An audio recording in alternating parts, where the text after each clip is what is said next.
नमस्कार बच्चों, कैसे हो? उम्मीद है अच्छे होगे। तो बच्चे आज हमें समझना है मोललता को कि मोललता क्या होती है। ठीक है, जिसको बच्चे अंग्रेजी में मोललिटी कहते हैं।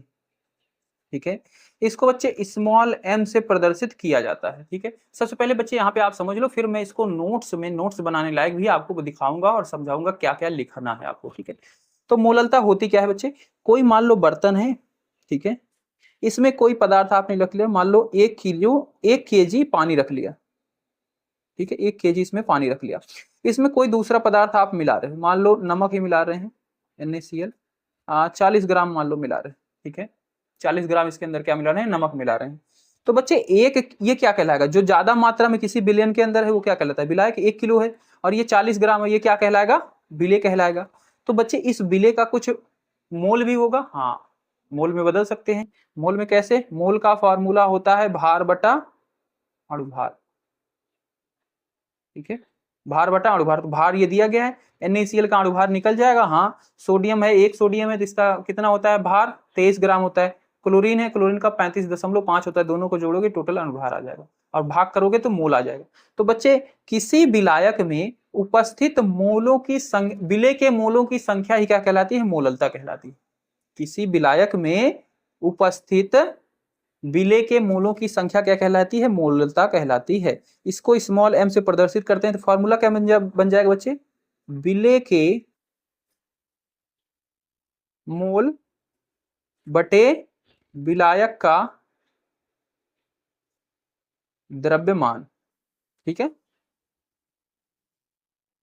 ठीक है, ये बन जाता है इसका फॉर्मूला, विलेय के मोल बटे विलायक का द्रव्यमान। विलेय का मोल निकालने का फॉर्मूला क्या होता है? भार बटे अणुभार। भार को स्मॉल w से, अणुभार को स्मॉल m से प्रदर्शित करते हैं। ठीक है, तो इसको ये क्या बन जाएगा? w बटा m बन गया। ठीक है, m कहाँ पे आ जाएगा? नीचे आ जाएगा भाई। ठीक है, अब विलायक का द्रव्यमान, द्रव्यमान क्या है? वेट है बच्चे, ये भी w है तो इसको कैपिटल W से बना लेते हैं। ठीक है, और ये द्रव्यमान किस में रहना चाहिए बच्चे? kg में रहना चाहिए। तो ये क्या होगा? kg में। अब बच्चे जब किसी क्वेश्चन के अंदर ये केजी ग्राम में दिया रहता है तो यही फॉर्मूला क्या हो जाता है? ये क्या हो जाएगा? ग्राम में दिया रहेगा। तो बच्चे कोई चीज ग्राम है उसको केजी में बदलने के लिए क्या करना पड़ता है? 1000 से भाग करना पड़ता है ना? 1000 से, सॉरी दिखा नहीं, 1000 से उसमें भाग करना पड़ता है। और 1000 से जब भाग करते हैं तो ये 1000 कहाँ पे चला जाएगा? ऊपर चला जाएगा। तो ये W बटा M गुने 1000 ऊपर गुने में हो जाता है और नीचे क्या रहता है? ये वेट जो है ये ग्राम में। यही बन जाता है बच्चे मोललता का फॉर्मूला। ठीक है, अब यहाँ पे क्या क्या है? ये स्मॉल w क्या है भाई? ये विलेय का भार है। ठीक है, विलेय का भार है। और ये m क्या है? ये विलेय का अणुभार है, विलेय का अणु भार है। ठीक है, और ये W कैपिटल WG क्या है?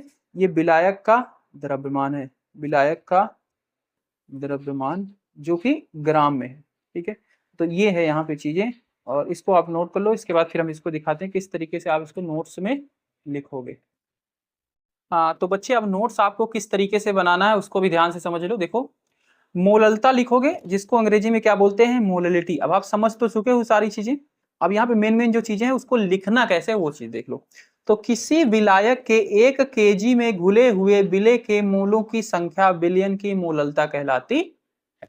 ठीक है, उसके बाद दूसरा पॉइंट इसी में स्टार बना के इसे स्मॉल m, ये स्मॉल m लिखा गया ना, से प्रदर्शित करते हैं।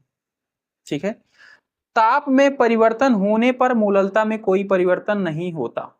ठीक है, ये बच्चे 3 पॉइंट में हमने इसको मोललता को बताया। ठीक है, और ये पॉइंट जो है बच्चे इंपॉर्टेंट है, इन पे MCQ क्वेश्चन पूछे जाते हैं। ठीक है, अच्छा अब देखो बच्चे, इसका फॉर्मूला क्या बन जाता है? मोललता बराबर विलेय के मोलों की संख्या बटे विलायक का भार केजी में। मैंने द्रव्यमान बताया था उसी भार ही बोलेंगे। ठीक है, केजी में वो रहेगा। अगर किसी का विलायक का द्रव्यमान ग्राम में दिया गया है तो बच्चे क्या फॉर्मूला बन जाएगा? ये बन जाएगा 1000 इसमें ऊपर गुना हो जाएगा, W बटा M, ये मोलल मास M, और ये WG क्या है? विलायक का भार है जो कि ग्राम में है, तो 1000 से इधर गुना हो जाएगा। ये आपका फार्मूला बन जाएगा। ठीक है, इसके बाद बच्चे अब हम आ जाते हैं अपनी NCERT के क्वेश्चंस को आपको करा देते हैं और आपका ये टॉपिक कंप्लीट हो जाएगा। ओके,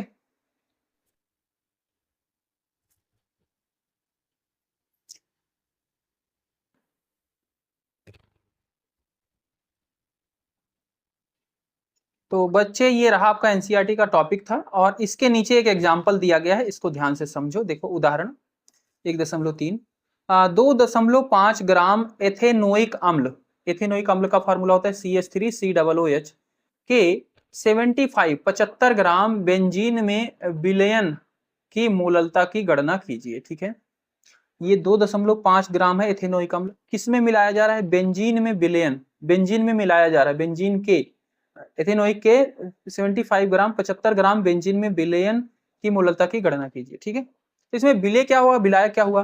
भाई विलय क्या होता है? जिसकी मात्रा कम होती है, हमें दिख रहा है ये 2.5 2.5 ग्राम है, और ये क्या है 75 ग्राम है, 75 ग्राम, ये तो ज्यादा है, ये क्या हुआ? विलायक हो गया, ये हो गया विलय। ठीक है, अब मोललता निकालने के लिए भाई फॉर्मूला क्या होता है? विलय का मोल बटे विलायक का द्रव्यमान। तो विलायक का द्रव्यमान तो हमें पता है 75 ग्राम। ठीक है, विलय का मोल निकालने के लिए भार हमें पता है, अणुभार निकालना है। तो सबसे पहले क्या किया? एथेनोइक अम्ल का देखो मोलर द्रव्यमान, अणुभार जिसको कहते हो। ठीक है, तो इसमें देखो कार्बन कितने थे भाई? 2 थे, तो C2 लिख लिया। कार्बन कितने? 2। हाइड्रोजन कितने थे? यहाँ पे 3 था, यहाँ पे 1 था, टोटल कितना हो गया? CH4 4 हो गया। और ऑक्सीजन कितने थे? 2 थे, तो ये लिख लिया। ठीक है, अब इसका मोलर द्रव्यमान निकाला। ठीक है, जिसको अणुभार कहते हैं, अणुभार भी कहते हैं, मोलर द्रव्यमान भी कहते हैं। देखो कार्बन कितना है? यहाँ पे 2 कार्बन है, और एक कार्बन का भार कितना होता है? 12 ग्राम, तो 12 गुने 2, प्लस हाइड्रोजन 4 हाइड्रोजन है, और एक हाइड्रोजन का भार कितना होता है? 1 ग्राम, तो 1 गुना 4 हो गया। प्लस ऑक्सीजन कितना है? ऑक्सीजन यहाँ पे 2 है, एक ऑक्सीजन का भार होता है 16 ग्राम, तो गुना 2। अब इन सबको, ये 12 दूनी 24 हो जाएगा, और ये 4 हो जाएगा, और 16 दूनी 32, सबको जोड़ लिया तो कितना हो गया? 60 ग्राम पर मोल आ गया। ठीक है, ये क्या आ गया? इसका द्रव्यमान, मोलर द्रव्यमान आ गया। ठीक है, CH2 का मोल कितना हो जाएगा भाई? भार बटे अणुभार, भार था 2.5 ग्राम, और भार कितना आ गया है? 60, इसको डिवाइड कर दिया, ये आ गया मोल आ गया। ठीक है, विलय का मोल हमें पता चल गया, विलय यही था, विलय का मोल हमें पता चल गया, इतना मोल।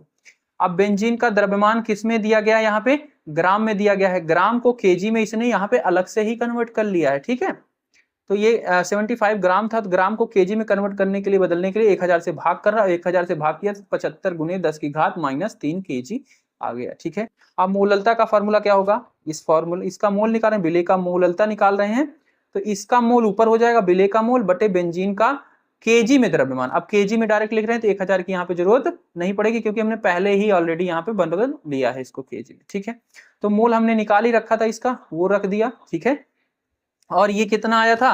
75 बटे 1000 आया था। तो देखो यहाँ पे ये वैल्यू न रख के सीधा इसने ये रखा है। ठीक है, तो 75 नीचे चले जाएगा, 1000 कहाँ पे आ गया? ऊपर आ गया। ठीक है, अब इसको कैलकुलेट कर लिया, और बच्चे ये आपकी वैल्यू आ गई, इतना मोल पर केजी। ठीक है, तो मतलब इतना क्या है? 0.556 मोल के तरह इथेनोइक अम्ल मिलाया गया है 1 केजी में, पर केजी पे। ठीक है, 1 केजी में इतना इथेनोइक अम्ल मिलाया गया है, ये बता रही है मोललता। ठीक है,